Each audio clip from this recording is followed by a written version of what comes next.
Good morning, मैं हूं आपके साथ नलिनी पांडे। खबरों की शुरुआत इस वक्त की बड़ी जानकारी के साथ करेंगे। पंजाब में कोरोना लगातार कहर बरपा रहा है और बीते 24 घंटे में कोरोना के रिकॉर्ड 191 मरीजों ने दम भी तोड़ दिया है। साथ ही एक दिन में कोरोना के 8,531 नए केसेज आ चुके हैं। वहीं पर एक दिन में कोरोना के 5,850 मरीज रिकवर भी हो चुके हैं, जिसके बाद राज्य में कोरोना के 74,343 सक्रिय केसेस बताए जा रहे हैं। पंजाब का कोरोना अपडेट क्या है, बड़ी खबर के माध्यम से आपको बता रहे हैं। 24 घंटे में कोरोना के रिकॉर्ड 191 मरीज सामने आ रहे हैं। एक दिन में कोरोना के 8,000 से ज्यादा मामले, रिकॉर्ड स्तर पर कोरोना के केसेस बढ़ते हुए चले जा रहे हैं। सावधानियां बहुत ज्यादा बरतने की जरूरत है। लोगों से भी लगातार अपील की जा रही है कि बहुत जरूरी ना हो तो घर से बाहर मत निकलिए। प्रशासन भी हालांकि उन लोगों से निपट रहा है जो कि बेवजह घर से बाहर घूम रहे हैं। लोगों से कहा जा रहा है कि आप संक्रमण की चेन को तोड़ने के लिए सहयोग करें, प्रशासन का साथ दें और साथ ही सावधानी भी बरतें। 24 घंटे में कोरोना के रिकॉर्ड 191 मरीज, एक दिन में कोरोना के 8,000 से ज्यादा केसेस आ चुके हैं। 5,850 मरीज हालांकि रिकवर भी हो रहे हैं। पंजाब के सीएम की केंद्र से ऑक्सीजन सप्लाई बढ़ाने की मांग, पीएम मोदी से की है ऑक्सीजन कोटा 300 मीट्रिक टन करने की अपील। कोविड वैक्सीन की तुरंत सप्लाई सुनिश्चित करने की भी गुजारिश की गई है। पीएम मोदी ने सीएम को दिया हर संभव मदद का आश्वासन। सीएम कैप्टन ने पीएम को दी राज्य की कोविड स्थिति की जानकारी भी। ये इस वक्त की बड़ी जानकारी आपको बता रहे हैं। सीएम कैप्टन ने प्रधानमंत्री मोदी से गुजारिश की है ऑक्सीजन की सप्लाई को बढ़ाया जाए और हर किसी का टीकाकरण सुनिश्चित हो सके। इसको लेकर वैक्सीन की सप्लाई को बढ़ाने के लिए भी मुख्यमंत्री ने प्रधानमंत्री से आग्रह किया है। पीएम मोदी से ऑक्सीजन कोटा 300 मीट्रिक टन करने की अपील मुख्यमंत्री ने की है। पंजाब में आज से कोरोना वैक्सीनेशन के तीसरे चरण की शुरुआत होने जा रही है और तीसरे चरण में सबसे पहले 18 से लेकर 44 साल के कंस्ट्रक्शन वर्कर्स का वैक्सीनेशन किया जाएगा। पंजाब के स्वास्थ्य मंत्री बलबीर सिंह सिद्धू ने इस बाबत जानकारी देते हुए बताया है कि स्वास्थ्य विभाग को कोविड वैक्सीन की 1 लाख डोज मिल गई है। पंजाब सरकार ने सीरम इंस्टीट्यूट ऑफ इंडिया को 30 लाख डोज भेजने का ऑर्डर दिया है। इसके साथ ही बताया गया है कि मई महीने में 18 से 44 साल के लोगों के वैक्सीनेशन के लिए 4,29,000 डोज का कोटा तय किया गया है, जिसमें से 1 लाख डोज मिल चुकी है। अगले चरण में गंभीर बीमारियों के ग्रस्त लोगों के वैक्सीनेशन के लिए भी 70% डोज का कोटा तय किया जाएगा।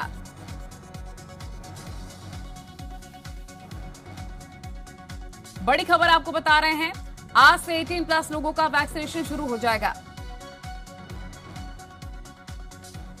वहीं कांग्रेस विधायक राजा वड़िंग ने पंजाब सरकार से निजी हॉस्पिटल में कोरोना के मुफ्त इलाज की घोषणा करने की मांग कर दी है। राजा वड़िंग ने ट्वीट करके लिखा है कि राजस्थान की कांग्रेस सरकार की तरफ से निजी अस्पतालों में कोरोना के मुफ्त इलाज की घोषणा की गई है, जिसमें इलाज राज्य सरकार वहन करेगी, जिसके चलते उन्होंने मुख्यमंत्री कैप्टन अमरिंदर से पंजाब के निजी हॉस्पिटलों में भी कोरोना के मरीजों के मुफ्त इलाज करने की घोषणा करने की अपील की है। कांग्रेस विधायक राजकुमार वेरका ने अपने हलके के लोगों के लिए 22 बेड वाले अस्पताल की शुरुआत कर दी है, जहां पर ऑक्सीजन, कोवैक्सीनेशन सहित अन्य इलाज मुफ्त किए जाएंगे। पीड़ित के परिवार को राशन और 2,500 रुपए महीना मदद भी दी जाएगी। राजकुमार वेरका ने कहा है कि इस समय सबको मिलकर अपने इलाके के लोगों की हर संभव मदद करनी चाहिए।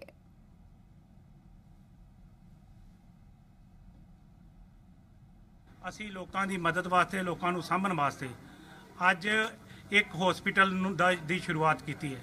ਅਸੀਂ ਹਲਕਾ ਵੈਸਟ ਲੋਕਾਂ ਦਾ ਫ੍ਰੀ ਇਲਾਜ ਕਰਾਂਗੇ। ਸਾਡੇ ਕੋਲ ਆਕਸੀਜਨ, ਬੈੱਡ, ਹਰ ਚੀਜ਼ ਦਾ ਪ੍ਰਬੰਧ ਕੀਤਾ ਹੈ ਔਰ 165 ਦੇ ਕਰੀਬ ਜਿਹੜੇ ਲੋਕ ਅਫੈਕਟਡ ਹੋਏ ਸੀ ਉਹਨਾਂ ਦਾ ਅਸੀਂ ਫ੍ਰੀ ਇਲਾਜ ਵੀ ਕਰ ਰਹੇ ਹਾਂ। ਉਹਦੇ ਨਾਲ ਇੱਕ ਮਹੀਨੇ ਦਾ ਹਰ ਘਰ 'ਚ ਰਾਸ਼ਨ और 2500 रुपया भी असी सारिਆਂ ਨੂੰ ਦਿੱਤਾ ਹੈ। ਬਿਲਕੁਲ 0 ਫੀਸ ਤੇ ਹੈ, ਮੁਫਤ ਇਲਾਜ ਹੀ ਨਹੀਂ, ਉਹ ਦਵਾਈਆਂ ਵੀ ਮੁਫਤ ਭਾਈ ਔਰ ਉਹਨਾਂ ਦੇ ਘਰਾਂ ਦੇ ਵਿੱਚ ਇੱਕ ਮਹੀਨੇ ਦਾ ਰਾਸ਼ਨ ਵੀ ਫ੍ਰੀ। पटियाला में कोरोना के हर रोज 600 के करीब केसेस सामने आ रहे हैं, जिसमें कि उन मरीजों की संख्या ज्यादा है जिसमें ऑक्सीजन की दरकार है। हालांकि राजेंद्रा अस्पताल में ऑक्सीजन सप्लाई का जिम्मा संभालने वाली प्रीति यादव बताती हैं कि फिलहाल ऑक्सीजन पर्याप्त मात्रा में मिल रहा है, कोई चिंता करने वाली बात नहीं। लेकिन मरीज की लगातार बढ़ती संख्या, जरूरत से ज्यादा जो चिंताएं हैं देखने को मिल रही हैं। वहीं पर मरीजों के तीमारदारों का भी साफ कहना है कि उनके मरीज को ऑक्सीजन सहित अन्य सुविधाएं मिल रही हैं। कोई प्रॉब्लम तो नहीं आ रही हॉस्पिटल में ऑक्सीजन की? हॉस्पिटल तो हाँ जी सब कुछ बढ़िया चल रहा है। हाँ जी हाँ जी, डेली वो स्टेटस दे देते हैं कि सवेरे और शाम का फोन पे गल करा देंगे नर्स के नाल, कोई भी अवेलेबल होना गल करवा देंगे। ये सिचुएशन थोड़ी इस टाइम पेशेंट। हरियाणा में कोरोना के केसेस भी लगातार बढ़ रहे हैं। बीते 24 घंटे में हरियाणा में कोरोना के 13,548 केसेस आए हैं, जबकि एक दिन में कोरोना के 151 मरीजों ने दम तोड़ दिया, जिसके बाद राज्य में कोरोना के सक्रिय केसेस की संख्या 1,16,867 हो गई है। अब तक कोरोना के 4,93,425 मरीज रिकवर भी हो चुके हैं।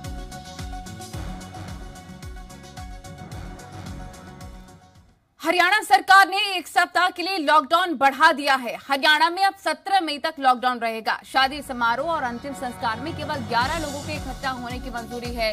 शादी केवल घर या कोर्ट में ही होगी, जहां पर ज्यादा से ज्यादा 11 लोग ही इकट्ठा हो सकते हैं। बारात की गतिविधियों को लेकर भी मंजूरी नहीं है। इसके अलावा जिला प्रशासन और नगर निगम की लकड़ी के ईंधन की जरूरत को पूरा करने के लिए वन विभाग को काम करने को आदेश दिए गए हैं। बाकी सभी आदेश पहले की तरह ही लागू रहेंगे। वहीं मुख्यमंत्री मनोहर लाल ने ट्वीट करके कोविड की दूसरी लहर की गंभीरता को देखते हुए सभी से सहयोग करने की अपील की है और कहा कि कोविड की चेन तोड़ने और जीत हासिल करने के लिए सरकार का सहयोग करें। वहीं कुंडली बॉर्डर पर बीकेयू हरियाणा अध्यक्ष गुरनाम सिंह चड़ूनी की अध्यक्षता में आंदोलन को आगे बढ़ाने की रणनीति पर किसान नेताओं ने चर्चा की है। किसान आंदोलन को मजबूत करने के लिए हफ्तावार 4 जिलों के किसानों की ड्यूटी लगाई गई है। वहीं गुरनाम सिंह चड़ूनी ने कोरोना रोकथाम में सरकार को फेल करार किया, साथ ही मांग की है कि कोरोना मरीजों का मुफ्त इलाज किया जाए। चड़ूनी ने कहा है कि जब तक मांग पूरी नहीं की जाती आंदोलन जारी रहेगा।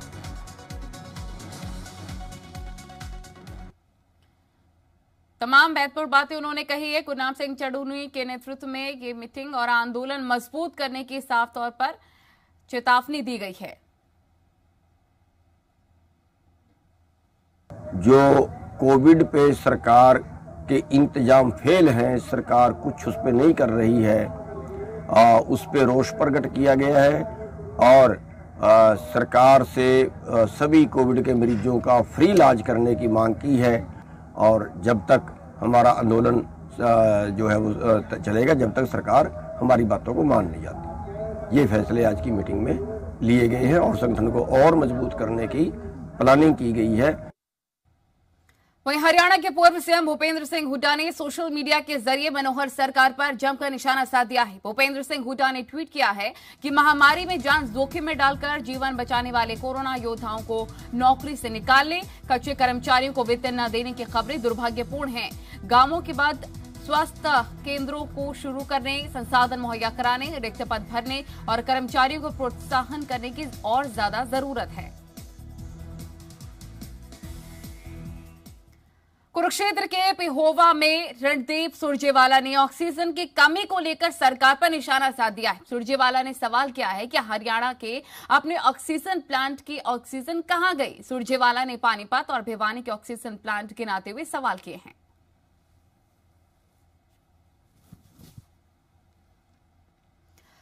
वहीं दिल्ली समेत 8 राज्यों में कोरोना को लेकर काफी सख्ती बढ़ा दी गई है। राज्यों ने लॉकडाउन और कोरोना कर्फ्यू को बढ़ा दिया है और दिल्ली में 17 मई तक लॉकडाउन रहेगा। मेट्रो आज से बंद रहेगी। राजस्थान में 24 और हरियाणा में 17 मई तक लॉकडाउन को बढ़ा दिया गया है। ये इस वक्त की महत्वपूर्ण जानकारी आपको दे रहे हैं। राज्यों ने कोरोना को लेकर अपनी सख्ती और ज्यादा बढ़ा दी है और अगर बात दिल्ली की करनी जाए तो आज से दिल्ली में मेट्रो भी नहीं चलेंगी।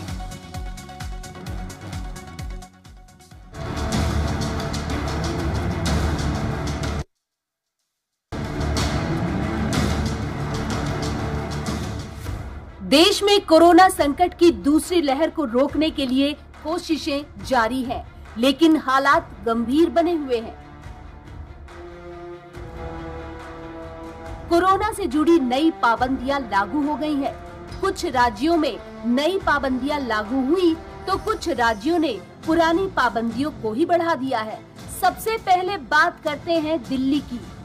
दिल्ली में हालात ये है कि यहां हर घंटे कोरोना से 11 मरीजों की मौत हो रही है। देश की राजधानी दिल्ली में जारी लॉकडाउन को 1 हफ्ते के लिए बढ़ा दिया गया है, यानी दिल्ली में 17 मई की सुबह 5 बजे तक पाबंदियां जारी रहेंगी। दिल्ली के मुख्यमंत्री अरविंद केजरीवाल ने इसकी जानकारी दी।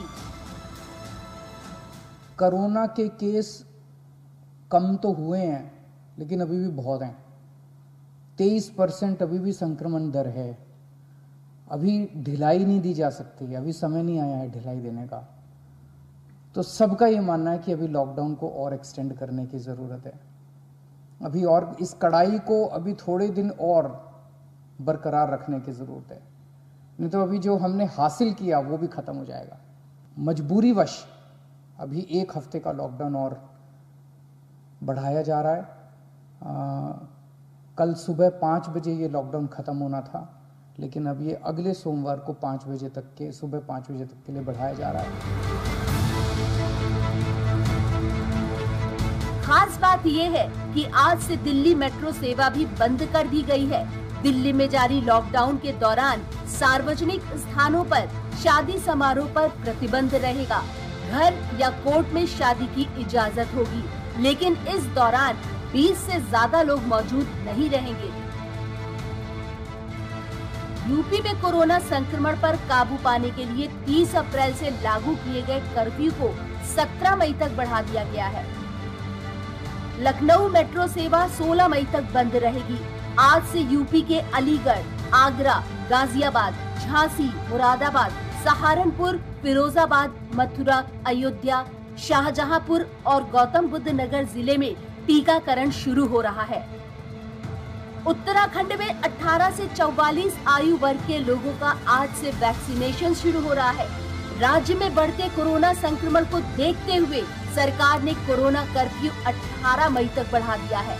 इस दौरान राशन की दुकानें केवल 13 तारीख को सुबह 7 बजे से 10 बजे तक ही खुलेंगी। राज्य में बाहर से आने वाले लोगों को स्मार्ट सिटी पोर्टल पर रजिस्टर करना होगा।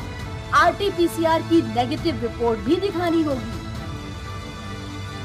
हरियाणा सरकार ने कोरोना वायरस संक्रमण के प्रसार की रोकथाम के लिए लॉकडाउन को 17 मई तक बढ़ा दिया है। हरियाणा सरकार में मंत्री अनिल विज ने ट्विटर पर लिखा, 10 मई से 17 मई तक महामारी अलर्ट, सुरक्षित हरियाणा। पिछले सप्ताह हरियाणा सरकार ने राज्य में 3 मई से 10 मई तक लॉकडाउन लगाने की घोषणा की थी। हिमाचल प्रदेश में आज से कोरोना कर्फ्यू की बंदिशें और सख्त हो गई हैं। ये बंदिशें 17 मई सुबह 6 बजे तक लागू रहेंगी। हिमाचल में रोजाना जरूरत और आवश्यक वस्तुओं की दुकानों के अलावा सभी दुकानें बंद रहेंगी। आवश्यक वस्तुओं की दुकानें भी दिन में 3 घंटे ही खुलेंगी। इसका वक्त निर्धारण जिले के डीसी करेंगे। राजस्थान सरकार ने कोरोना संक्रमण को देखते हुए नए प्रतिबंध लगाए हैं। राजस्थान में आज से लेकर 24 मई की शाम 5 बजे तक सख्त लॉकडाउन रहेगा। 31 मई तक शादी समारोह पर पूरी तरह से पाबंदी रहेगी। सीएम अशोक गहलोत ने ट्वीट कर राजस्थान के लोगों से अपील की है। सीएम ने कहा है कि लोग पूरी गंभीरता और जिम्मेदारी से लॉकडाउन का पालन करें। लोगों को जागरूक करने के लिए पुलिस बल थाने और चौकी स्तर पर फ्लैग मार्च करें। कर्नाटक में आज से लेकर 24 मई तक संपूर्ण लॉकडाउन जारी रहेगा। इस दौरान सिर्फ अनिवार्य सेवाओं को ही छूट दी जाएगी। कर्नाटक में एक दिन में कोरोना के 47,930 नए मामले मिले हैं। इस दौरान कर्नाटक में कोरोना से 490 मरीजों की मौत हुई। शनिवार को पीएम मोदी ने सीएम येदियुरप्पा से फोन पर बातचीत भी की थी। कोरोना वायरस संक्रमण की रोकथाम के लिए मिजोरम में आज सुबह 4 बजे से 7 दिनों का पूर्ण लॉकडाउन लागू हो गया है। इस दौरान किसी को भी घर से बाहर निकलने की अनुमति नहीं होगी। सिर्फ जरूरी सेवाओं को इससे बाहर रखा गया है।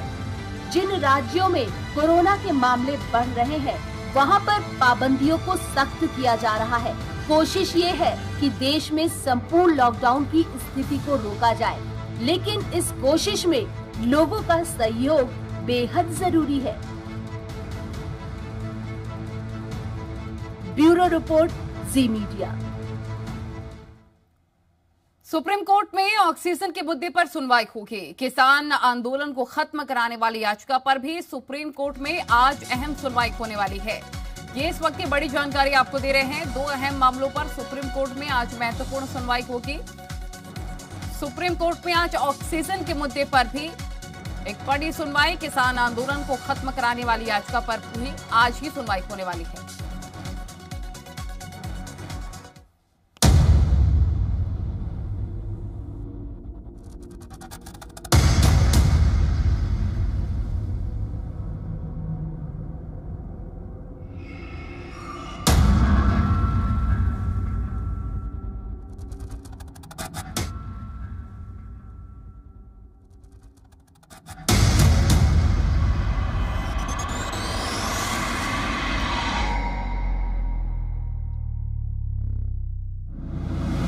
देश में मेडिकल ऑक्सीजन की किल्लत अब कम हो रही है, लेकिन इस संकट पर आज फिर सुप्रीम कोर्ट में सुनवाई होने वाली है।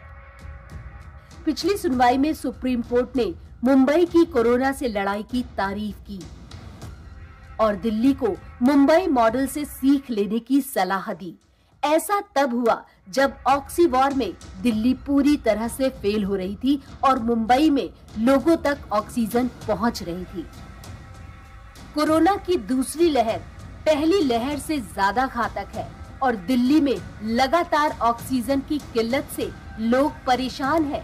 यही वजह है कि सुप्रीम कोर्ट ने ऑक्सीजन को लेकर ऑडिट कमेटी बनाई, जो ऑक्सीजन आपूर्ति के वितरण व्यवस्था को देखेगी। जबकि दिल्ली के मुख्यमंत्री अरविंद केजरीवाल ने दावा किया है कि दिल्ली में ऑक्सीजन की कमी नहीं है।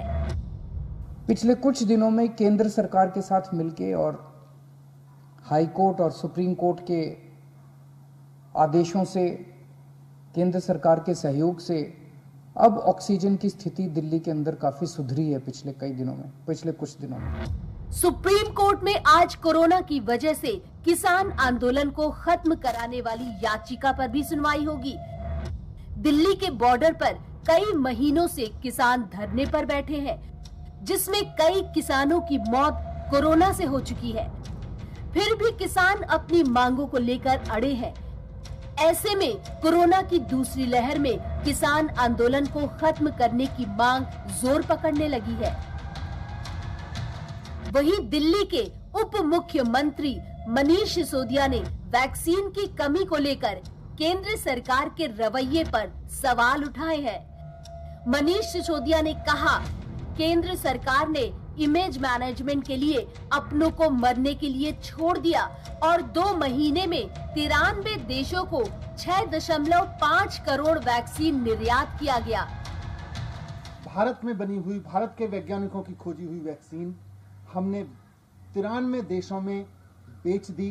6.5 करोड़ वैक्सीन की डोजेज हमने दूसरे देश के लोगों को भेज दी और हम 6.5 करोड़ अपने देश की बनाई हुई वैक्सीन, जो इन लोगों को लग सकती थी, इनमें से कई लोगों की जान बच सकती थी, हम इस वैक्सीन को विदेशों में भेज रहे हैं। 93 देशों को हम एक्सपोर्ट कर रहे हैं। किस लिए? सिर्फ इसलिए कि केंद्र सरकार की इमेज बन सके। जबकि दिल्ली के मुख्यमंत्री अरविंद केजरीवाल ने स्वास्थ्य मंत्री डॉक्टर हर्षवर्धन को पत्र लिखकर दिल्ली को 60 लाख वैक्सीन डोज और देने की मांग की है। इसके अलावा केजरीवाल ने राज्यों को वैक्सीनेशन को लेकर अपना ऐप बनाने की इजाजत मांगी है।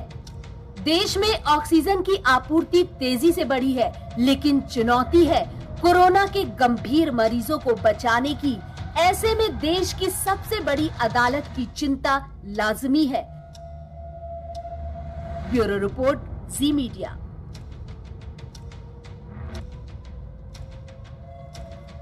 अब देखिए 30 खबर आपके लिए।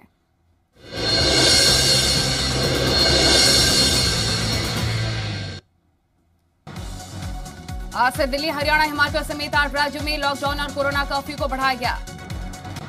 दिल्ली में कोरोना से हर घंटे 11 मरीजों की मौत। सीएम केजरीवाल ने 17 मई की सुबह 5 बजे तक पाबंदियों को बढ़ा दिया। पंजाब में आज से वैक्सीनेशन के तीसरे चरण की होगी शुरुआत। 18+ आयु वर्ग के लोग करवा सकते हैं वैक्सीन। पंजाब के स्वास्थ्य मंत्री बलबीर सिंह सिद्धू ने प्रदर्शन कर रहे एनएचएम कर्मचारियों से अपील की है कि जनहित में वापस काम पर लौट आए। सुप्रीम कोर्ट में आज ऑक्सीजन के मुद्दे पर सुनवाई होगी। किसान आंदोलन को खत्म करने की अपील पर सुनवाई होगी। कोटकपुरा गोलीकांड में हाईकोर्ट से मिले 6 महीने से पहले भी जांच पूरी कराने के लिए आजाद नई एसआईटी। कैप्टन सरकार में अकाली कर रहे हैं राज, कांग्रेस सरकार को निशाने पर लेते हुए नवजोत सिंह सिद्धू का बयान। हरियाणा के जेल मंत्री रणजीत सिंह चौटाला ने प्रशासन को गांवों में कोरोना को नियंत्रित करने के निर्देश दिए। रेवाड़ी के फितेड़ी गांव में बनाई गई जेल से 13 कोरोना पॉजिटिव कैदी फरार। प्रदेश भर के जेलों से करीब 450 कैदी किए गए थे शिफ्ट। हिमाचल में कोरोना कर्फ्यू के बीच बढ़ाई गई पाबंदियां। सिरसा सीआईए ने उदा सेक्टर निवासी दक्ष प्रचार की हत्या के आरोपी को 24 घंटे के भीतर गिरफ्तार कर लिया। कुरुक्षेत्र के पेवा में लॉकडाउन नियमों का पालन करवाने के लिए पुलिस ने शहर में फ्लैग मार्च निकाला। यमुनानगर के बकाया गांव में एसडीएम ने स्वास्थ्य विभाग की टीम के साथ मिलकर निरीक्षण किया। हमीरपुर मेडिकल कॉलेज में 300 पीएलएम क्षमता वाले ऑक्सीजन प्लांट और 33 बेड वाले कोविड वार्ड का सीएम जयराम ठाकुर ने किया वर्चुअल लोकार्पण। चंबा मुख्यालय में ऑक्सीजन प्लांट लग गया है, इसका विधिवत उद्घाटन सीएम ने किया। सिरमौर में कोरोना कर्फ्यू के दौरान सुबह 8 बजे से 11 बजे तक की आवश्यक सामानों की दुकानें खुली रहेंगी। पुलिस अधीक्षक चरखी दादरी ने विभाग को मिली इनोवा गाड़ियों को कोविड मरीजों को अस्पताल पहुंचाने और घर छोड़ने के लिए निःशुल्क इस्तेमाल किए जाने के निर्देश दिए। ऑक्सीजन की कमी को देखते हुए नंग की औद्योगिक इकाई पीएसीएल ने की है पहल। चंबा में भी कोरोना रोकथाम के मद्देनजर पब्लिक ट्रांसपोर्ट पर रोक लगा दी गई है। विधायक राजकुमार फेरका ने अपने के हल्के के लोगों के लिए 22 बेड वाले अस्पताल की शुरुआत कर दी है। राधा स्वामी सत्संग व्यास फरौर में 250 बेड के कोविड मेकशिफ्ट हॉस्पिटल में 15 मई से इलाज की सुविधा मिलनी शुरू हो जाएगी। सोलन में पुलिस की नाकेबंदी के दौरान बेवजह घूमने वालों को फटकार लगाई गई है। कोरोना के खिलाफ एक और दवाई के इमरजेंसी इस्तेमाल को मंजूरी। यूपी में कोरोना संक्रमण पर काबू पाने के लिए कर्फ्यू को 17 मई तक बढ़ा दिया गया है। मोगा के बागा पुराना में 2 किलो अफीम के साथ एक नशा तस्कर को काबू किया गया। कुरुक्षेत्र के पिहोवा में लॉकडाउन के नियमों का पालन कराने के लिए पुलिस ने शहर में फ्लैग मार्च निकाला। पंजाब पुलिस और मार्केट कमेटी के लोगों ने जम्मू कश्मीर से पंजाब आ रहे गेहूं से लदे ट्रक को पकड़ा। डिग वाटर वर्कर्स से जलापूर्ति न होने पर सिरसा में ग्रामीण ने वाटर वर्क में पहुंचकर रोष जताया और पानी सप्लाई की मांग की। रोहतक पुलिस ने 28 अप्रैल को भराड़ गांव में युवक की हत्या करने और 3 मई को मगडौली गांव में एक्सिस बैंक को लूटने का प्रयास करने वाले 5 आरोपियों को दबोचा। जम्मू कश्मीर में शहीद हुए जवान फरगट सिंह को पैतृक गांव दरबूची में सैन्य सम्मान के साथ दी गई अंतिम विदाई।